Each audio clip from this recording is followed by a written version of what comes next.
off on.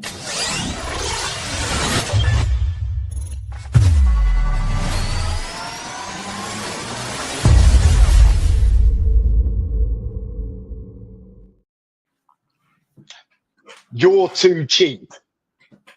That is the title for today's podcast. And I'm pretty damn sure, I'm pretty confident that I can say that to everybody listening. Andy, welcome along again, my co-host and partner. How are we doing, Andy? Good. This is the hot topic, this one. This is, we bump a lot of heads in the group on this. I would argue that every heating engineer, electrician, whatever it is in the UK, is not charging what they are worth, what their value is worth. This is always a topic for discussion, and anyone that has followed me for any length of time will know how passionate and how much I have tried to push out into the world about our pricing correctly. It's just such, you see so many people busting a ball day in, day out and never actually making any money. So the statement, "You're too cheap," Andy, explain. So, in a nutshell, you're not charging enough. You might think you are. You might think you're charging well compared to other people in your area that you might view as being competitors, but you're not charging enough for what your business needs to charge, and what the market allows you to charge, because that obviously is a variable in 2025. So a big one we get, so as new lads come into the group, and this is probably true for most, generally when they go self-employed, they will ring X number of other companies in the area and generally go gut shot. That's what I found to be the common denominator. So it's like, I don't want to be too cheap, but I don't want to be the most expensive because I want to get some new customers. So that seems to be the recurring theme. The problem in reality, and we've gone over this at length, is that most guys don't really know how to break the numbers down. So I had a big debate with an older fella on one of the Facebook forums, when a lad posted in the group saying, "I've just gone self-employed, thinking about charging 500 a day, day rate to domestic customers. Is this enough?" Usual kind of questions. So my comment was, just be mindful that you would walk away with half of that. And a few guys said, yeah, that's a good point. And a few other guys, this older fella in particular, said, "No, you're way off. You talk your ass, basically." So me being the quick-fingered ChatGPT user that I am, got it to write it out in a nice, easy form. But there's so many things that need to be taken into account with your pricing that most guys just miss. And a conversation, and I've actually had this conversation when I've been hiring for the heating business, and I've spoke to lads who've been self-employed, and the salaries are good within that business, but it's always, "Oh, but I make more than that on my own." And my response to that normally is, "But do you?" "Oh, we did 100 grand last year." "In what?" And it's almost always in turnover, because all of those little costs get missed. And I think that seems to just be the issue. Most guys don't understand, on one side of the coin, what all the business costs are, and on the other side of the coin, they don't realize how much value they're bringing or can bring to customers when they formulate their pricing. So again, we touched on this on the other episode, but I would argue that the work carried out on site, for, let's use a job in business as a reference. So let's say you're doing a lot of boiler servicing, Are you going changing a lot of sockets, anything like that? The work that you do on site is probably only about 50% of the value that you can bring. Not saying that your business is there at that point, but that's 50% of the value that you can bring if you're bringing value in other areas. So, for example, if you're using job management software, if you've got someone taking the calls in the office, if you're using a quoting software, things that, the job management software giving the customers booking windows and reminders when they're on the way, that's bringing value. And I think a lot of lads struggle with that because they see it as just the work done on site is the value and that's it.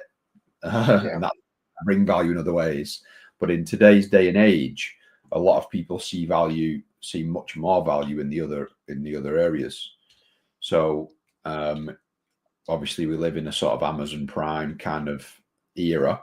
And we all know when we order something that when it's going to be here. And, you said yourself before, you've got a package coming at some point today, you know roughly when it's going to be there. And people want that now. People expect that now, I would say.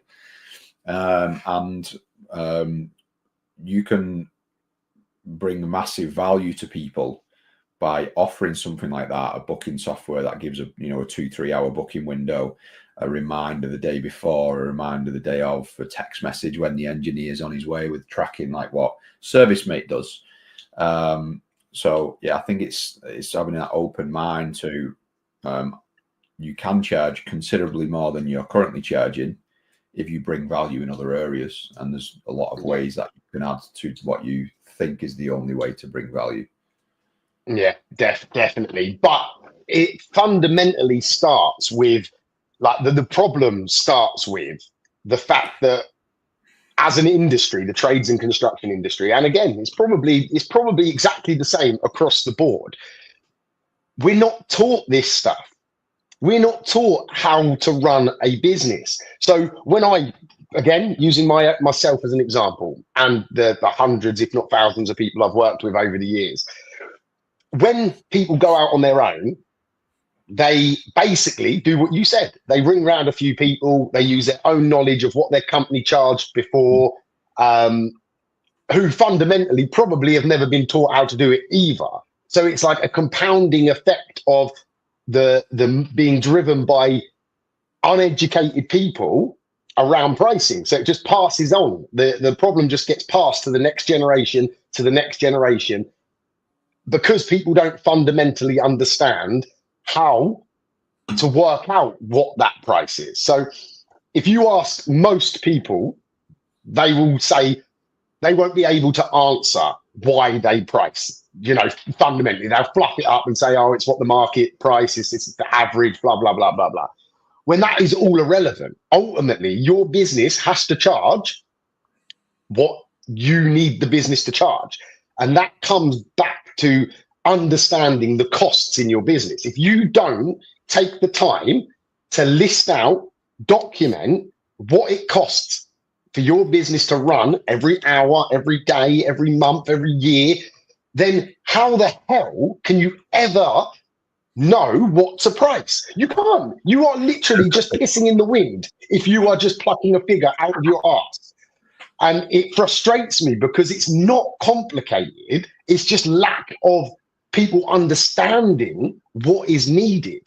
And it really is as simple as getting a pen and paper and writing down all of what, so in the official terminology is overheads, right? But let's just say, what does it cost you to run your business every single month?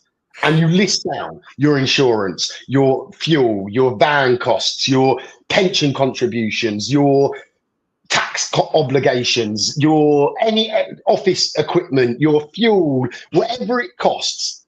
You list down your overheads. That's stage one, isn't it, Andy? Is understanding what the cost of the business is. Would you agree? Yes, 100%. And just want to echo that statement you just said a minute or so ago. Knowing what I know now really blows my mind that when you ask someone, well, what do you charge? Well, this much. I'm like, but why? What on what metric? And like I said before, it's almost always, well, that's kind of the going rate, isn't it? But as you've just said, every business is different. What our heating business charges is not what the sole trader guy down the road with an old van and all his tools paid for and his van paid for and whatever. He doesn't need to charge that. You know what I mean? It's a strange concept to me now, that people don't work out what they would charge with the right metrics, and they generally just go, well, that seems about right. Yeah. And so just to go back a step before we sort of go off in, because me and Andy both like tangents, so I want to try and get my point across here a little bit. So once you've worked out your costs, that's not just the end of it. You know, you've got to have some idea of what you actually want to earn. Yeah. So as an engineer, whether you're a heating engineer, whether you're an electrician, whether you're a carpenter, if you're out on the tools and working, or whatever work you're doing, if you're in the office and you're off the tools, that deserves a salary. Yeah, that deserves a baseline income for the work that you do. So that's like the second stage. You work out your cost, you work out, right, what's the minimum? What should I be earning if I was to pick myself up and go and work in Andy's business? What would the going rate be for that, right? Once you've got that number, you've then got to think, well, actually, I'm not just here to make a salary. If I just wanted to make a salary or a baseline income, I could go and work. I could go and British Gas. I could go and work for Eon or whatever. So you also then need to make a business. You need to make profit, because fundamentally, if you want to run a business, you have to be making profit. Otherwise, you've just got a job. So those are the three key ingredients to get started with, I'd say, is the cost of the business, what you as the owner should be earning to run that business, whether it's on the tools, off the tools, or a hybrid of the two. And then ultimately, what level of profit do you actually want to make? And everyone is different. Someone would be happy with 20 grand profit at the end of the year. Some people will want 200 grand at the end of the year. You know, there's no right or wrong. It's what do you feel you deserve and what you can achieve in this business of yours. Once you've got those three, you can then start to put it together. Okay, there's some complications to this, and you know, you have to work out how many billable hours and all of this jazz that comes with it. So this isn't an episode to go right into the weeds, but just while we're on this, I have created a free tool that everybody can get access to, where you can start this process, right? It's called the pricing calculator. There'll be a link somewhere around this video. This will guide you through working out your costs, so stage one, adding what you want to earn as an engineer or off the tools person, whatever it might be that you are, and then ultimately adding your profit. And what it's going to do is it's going to spit out, not only is it going to spit out some parameters of where you need to be in the charging, what you need to be charging, it's also going to factor in things like the tax implications, the pension contributions if you've got staff, and all of this other fancy dancy stuff. So anybody that is listening to this or watching this and you can't answer that question, why do you charge what you charge, go to this free tool, plug in your numbers and see what the reality is, see where you should be charging.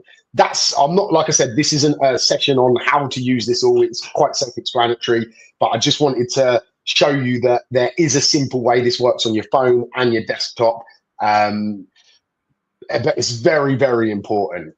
So yeah, just wanted to make sure that I got those 3 fundamental steps.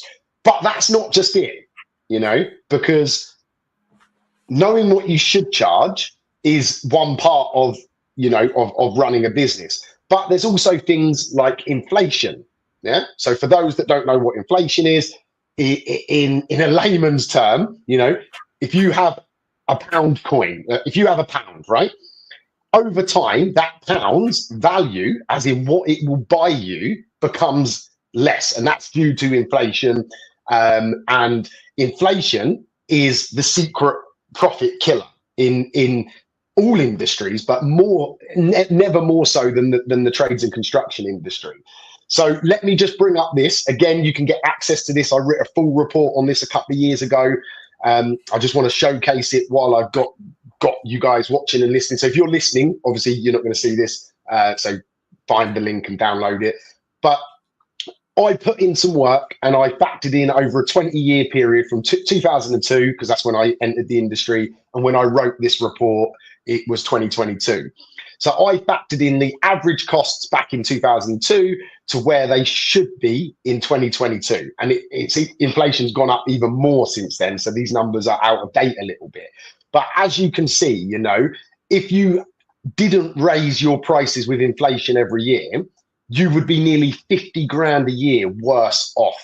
And £50,000 for a small business. The numbers that you're looking at here are based on a small 1 or 2 man band business. So they're not big numbers. They're realistic numbers for a lot of the people that are watching and listening. Could you imagine 50 grand extra in your bank if you had just raised your prices each year with inflation?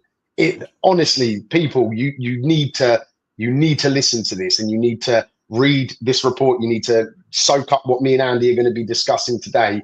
But inflation is one of the biggest things that people neglect. So make sure if there's anything you're going to do going forward, it's raise your prices with inflation as a bare minimum. So sorry, Andy, went on a bit of a deep dive there. What's your thoughts? So again, we've got a whole another podcast on mindset, but in my opinion, it all stems from mindset. When it comes to pricing. So there's a big lack of self-worth in the trades industry, construction industries, because so many of us ended up here through poor performance in the education system, let's call it. Yeah. So that breeds a lack of confidence, and you don't have the right mindset. And it always shocks a lot of people when I say, you know, you can charge the same as a solicitor for what you do. Solicitors are generally among the most confident people, and they don't bat an eyelid when they charge £200 an hour for you to go in and have a consultation. For me to tell the lads that you can charge £200 an hour is just an alien concept to them. Yeah, because they don't view it as supply and demand. They view it as, well, that's what I'm worth, and I think that's fundamentally where the problem comes from, in my opinion. And then that combined with there's a fear factor of losing customers, and one of the most it's a lesson that you taught me from the beginning, even though it didn't apply to me because I didn't have an existing customer base. But it stuck with me so much so that your customers of the past might not be the right customers for you for the future, and they're probably not the ones to take your business forward. And what happens is lads get too scared of upping the prices for fear of losing their existing customers, and as a result, they take the hit on inflation. Yeah. And that's the kick in the stones, because, well, I don't want to up my prices in case I lose some customers because I'm just started to get a bit of traction.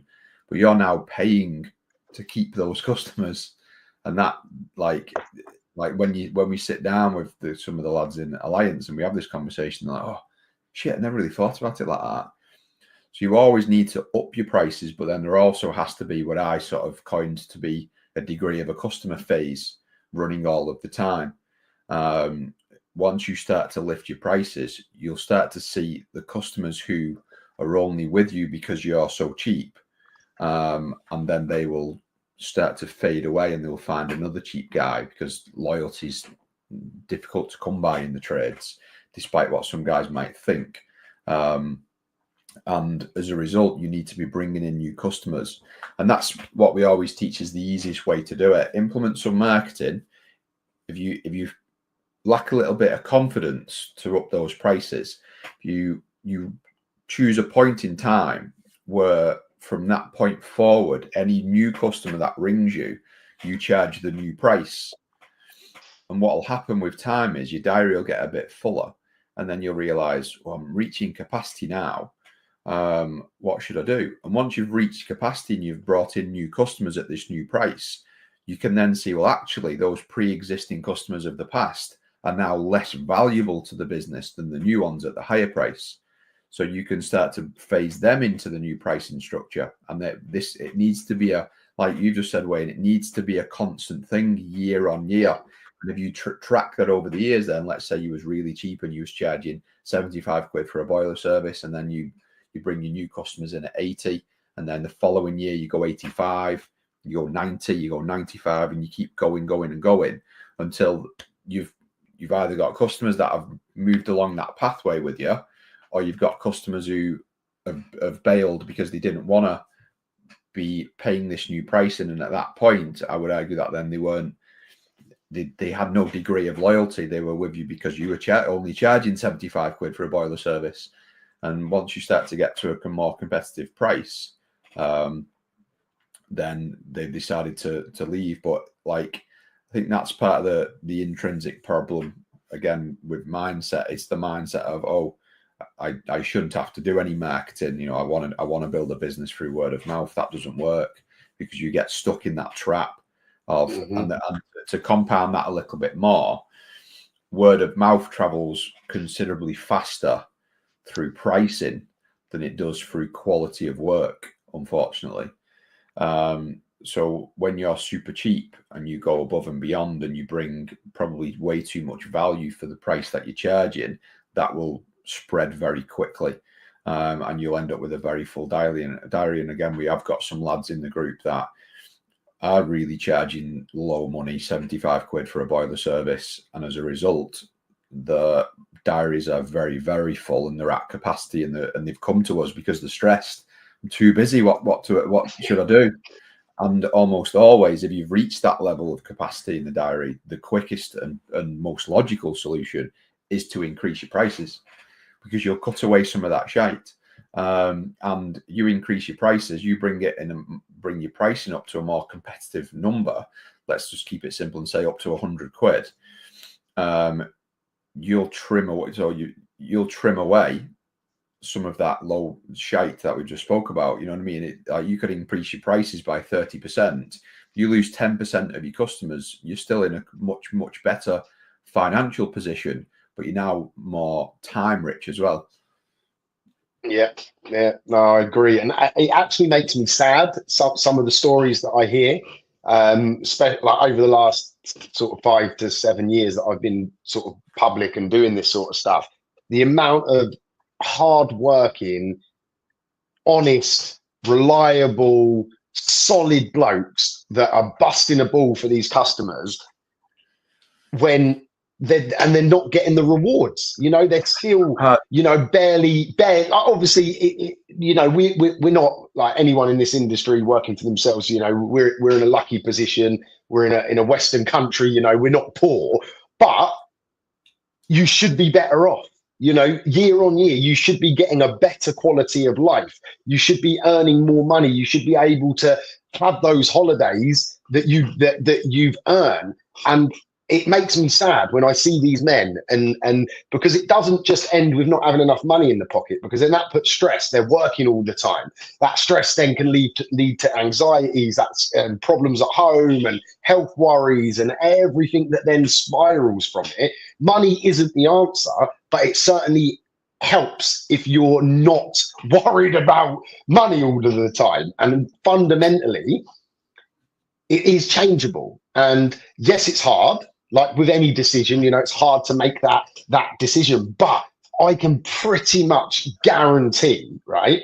If you took a stance today, if you listen to what we've spoke about so far and you go, do you know what? Enough's enough. I'm going to put my prices up 10%, 20%, 30%, whatever you decide. And you just commit. This is a little challenge to anyone watching and listening. The next 10 phone calls that you have, tell them the new fucking price, right? I would bet a lot of money that you're going to get 70 to 80% of those, if not more, because you'll be surprised that whether you're 80 quid or 95, it ain't making much difference in that customer perception. You know, I understand there is a bit more of a barrier when you start going over the 100 mark, but hundreds of men in our groups have exceeded that £100 mark and gone on from strength to strength. We have people charging £150 plus now, you know, an hour. So it is achievable, and this isn't London pricing. You know, you might be sitting there thinking, "Oh, I can't fucking charge that. I'm in, I don't know, some place somewhere." Right? But Wigan, yeah, I use Andy's. Yeah. Oh, I'm in Wigan, I can't do that. It's just a working class northern town. Trust me, you can. Right? Yes, in London, it's probably a bit easier to do it, and the baseline is a lot higher because London's London. But there are people now across the country well in excess of £100 per service or per hour, whatever you want to do it. So I don't want to hear your bullshit excuses that you can't in your area. You can't because you're not allowing yourself to do it. So just do a test, right? 10 customers. Worst case, right? Worst case, imagine you lose 5 of them. It ain't going to sink the ship, is it? Right? And you can message me and say, Wayne, you're a twat. You got it all wrong. I lost every job, blah, blah, blah. But I'm pretty certain from my experience and from the amount of people that I've spoke to on this subject, you won't be. You'll be messaging me saying, God's sake, Wayne, why didn't I hear this 5 years ago? You know, trust me, you've got to do it. Don't tell me you can't until you've tried. Right? If you try and it doesn't work, completely different discussion. Then it might be because you haven't got the reputation, you haven't got the exposure, you're not building enough trust with that customer. There's all different reasons why. But until you try, at first, just simply adding some numbers to that hourly charge or price for the job, then I don't want to hear any bullshit excuses. All right, I want you to try it and see if it and see it work in your area. Because I think just to lead on from that, definitely go away and do that, what Wayne said, but just repeat what I said before. Do it with the new customers for your metrics. Don't do it with your existing customers and then go, fucking hell, everyone's binned me off. Do it with the new ones, because your old ones be set in the ways of this pricing structure that you've been using. You do it with the new ones, they won't have had this low pricing previously. They won't be used to it. Do it with the new ones, and you'll be pleasantly surprised, I think. But again, just what you're saying, like, and this is something that we're both very, very passionate about. There is not a shortage of hardworking lads in the trades in the UK. That is not the problem, fundamentally, not at all. If anything, I would say in some ways it becomes detrimental, because the willingness to graft means, well, yeah, I'll do another 2 jobs today. And so many lads will come in and they're doing 14 jobs a day, 6 days a week, and then go, oh, I'm way better than when I was employed. And the reality is they're not. From a financial per hour perspective, they're not. Of course, they're going to be making more money, but they're working more hours. So that's, you know what I mean? But like, again, controversial kind of statement, but if you're a self-employed heating engineer or electrician in the UK, you should be making at least 80 grand a year for yourself. So I'm talking, mate. I would push that even further. I believe that it's, in today's market, with all of the inflation that's gone on and the way the world is, you need to be making 100 grand. Genuinely, I think if you're not making 100 grand a year, then you need to take some serious looks and actions in the business to make that happen. Because the time you factor in all of your personal costs that have gone up, you know, that 100 grand sounds a lot of money, right? But in reality, you know, because of the cost of petrol, because of the cost of interest rates, because of the cost of food shops, because of the cost of holidays, because of the cost of school transports, because of the cost of, I could fucking go on and on and on. That 100 grand isn't what you think 100 grand is. Yeah. So that 100 grand is probably the equivalent of, say, 60 to 70 grand 10 years ago. And that's where you're stuck. You're stuck in that era when it's 2025. We're not in 2015 anymore, guys. We've gone through fucking financial crises. We've gone through COVID crises. We've gone through supply chain issues. You know, the world is a different place to 10 years ago. But unfortunately, a lot of the people are stuck in that arena, and it's sad to see. Yeah, like, you know, people still see 100 grand as a massive amount of money because it looks like. And granted, it's still decent, but it's not what it was. No, and if you're not pulling that kind of money, 80 to 100 grand a year, as a takeaway when you're self-employed, then I would argue that, and I kind of used 80 because anything less than 80, you would probably be better working for someone, because when you can go and get a job, a salaried job at 45 grand a year for another heating company, where you're going to get your pension contributions, you're going to get your holiday pay, you're going to get sick pay, you're going to work, 8 till 5 or whatever it is, F8 till 5, you're going to work a structured day, you're going to be given a van with a fuel card and all of that shit that comes with it. If you like, most guys, the guys that are charging 60, 70, 80 quid a boiler service would be better going getting that job, because if you're going to take on all the stress and the risk and the lack of security of working for yourself, you need to be making more than that. But I would say majority of the guys in the UK and across all the Facebook forums are probably only pulling 45 grand a year at best. So then you might as well just go and get a job, and because it's not like you've got loads of freedom like we think we have. When we're in that stage of business, you're probably not, because you're still a slave to the game, aren't you? Then, because you can't have that. Can't have that day off because like you say, I've got bills to pay and things like that. So it all starts with pricing. It certainly does, and like the minute you take Let me rewind this thought a bit. Sorry, I sort of spoke before I processed the thought properly. So I do that a lot. Once you have the confidence in your pricing becomes easy, right? And what I mean by that is when you're just plucking figures out of your ass based on fucking old metrics and what other people are charging, it's very hard to ooze confidence to that customer because you're not quite sure why you're doing it. When you take the time to use the tool like the pricing calculator, read the report, the profit killer, listening to this podcast with me and Andy, once you fundamentally understand why you charge what you need to charge, pricing becomes an easy part of the job, and it becomes a simple, that is what we charge. There's no ambiguous guessing. You're taking the guesswork out of it, and that, surprisingly, I think it's on a subconscious level here, it resonates with the customer, because when you are fully committed to that and the customer can sense and believe that is correct, and you believe in that,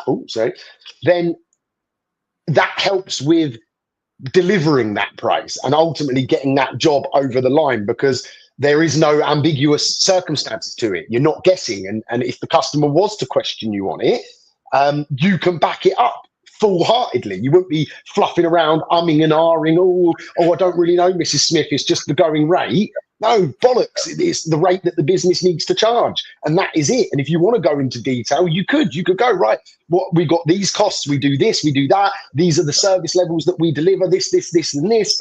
Obviously, if you're shit and you don't turn up and you don't have any organization, then no, bollocks to you. You shouldn't be charging hard. But if you're a good business and you do it with honesty and you're reliable and you're trustworthy, then you should be doing everything that we've just spoke about.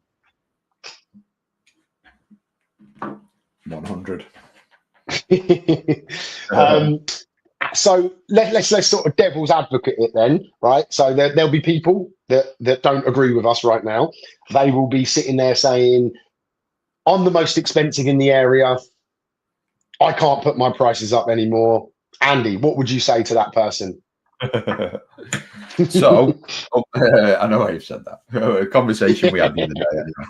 Yeah. So possibly an unpopular opinion again, but my take on this, and this is not based on guesswork. This is based on data that I've monitored myself, and just for some clarity as well, one of the reasons why I am well positioned to be a coach with Off the Tools is that I've got a live heating business that's pretty much running itself that I'm still involved in, because I use the data from it and the metrics from it to help with the coaching of the lads that are in Alliance.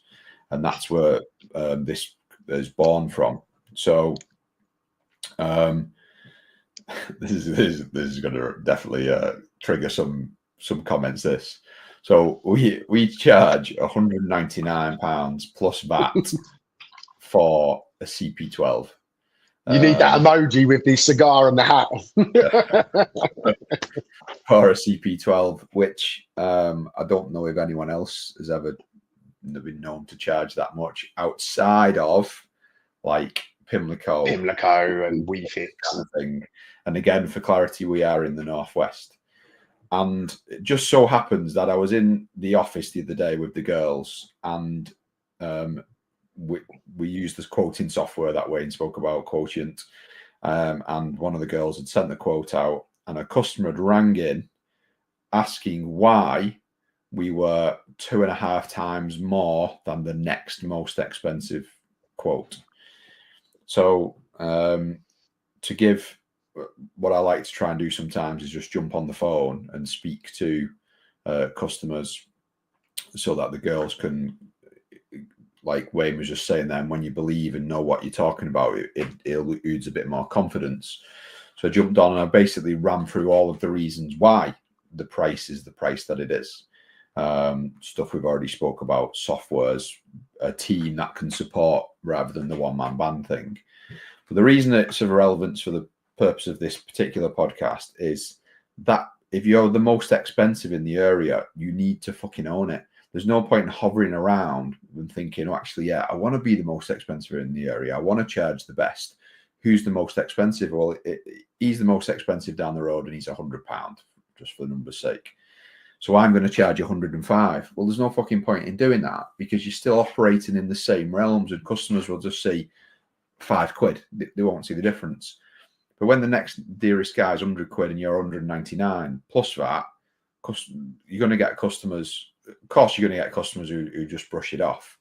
But when the quote's been sent using the right software and they've spoke to the right team before, I'm not talking about you driving along in your van and you pick your phone up and go, oh yeah, well it's £200. No one's going to take that on. But as you grow the business and you build the right structure, when you've got a girl in the office answering the phone and a nice quoting software, and when the job goes ahead, it gets booked in with booking confirmations and the team's well dressed, etc. You can both have the confidence to do that, but when you're charging that pricing, it incites curiosity in people, doesn't it? People like, yeah. well, what am I getting more? Like that's the crux of what I'm trying to say. People want to know what the difference is between this £200 one and the £80 one or whatever it is that the next highest price was down the road. You'll get people, not everyone, and the percentage might be small, but when your focus is to extract those premium customers, and for a bit more clarity, we target a lot of home buyers who for CP12s as well, because then there's an opportunity to build an ongoing relationship with them. But again, we charge that same for landlords, because again, we're trying to extract landlords who are more of an investor mindset, who want to get a company that will look after the property for them without them having to worry about it. I'm not talking about your cheap landlords, £35 CP12 for only boiler hanging off the wall. But yeah, in short, it incites curiosity and people want to know what the difference is. So obviously it's up to you of how you explain that to the customer. Time on site and the backup of the team and stuff that I was saying before. So, but yeah, this is just a good point that you segued me into. Don't be the most expensive, then be the most fucking expensive. Don't half-ass it and do it and incite that curiosity. But to caveat it again, you do have to bring the value to be able to warrant it. As you've said, if you can't back it up, then there's no Yeah, weight to then it. it's not. Yeah, it's not going to last, is it? You can't just say, "Oh, because I want to." It's like the customer, you're like, "Okay, I'll just go with the cheap guy then." Yeah, no, I agree. Just on that note, while I'm thinking about it, anyone watching or listening, if you can spare 1 minute, 2 minutes to drop me an email, wayne@offthetools.co.uk, and let me know that the area that you cover and the pricing structure that you're currently using. I'd love to sort of bring this up in another episode once I've got some wider data. Let me know what you're charging for a service. Let me know what you charge for a call out fee. Let me know a few basic costs that you charge. I won't share any personal details. So once I get that data, I'll just have a look over it, and I'll look at what the averages are and things like that. It would just be very interesting to see if there's trends in different parts of the country and things like that. And that also brings me back to the pricing calculator. If you do decide to use the pricing calculator, the more users we get, we will start to get, I put a platform average in here. So we will start to be able to see what is the average charge going around the country once people are using the right costings.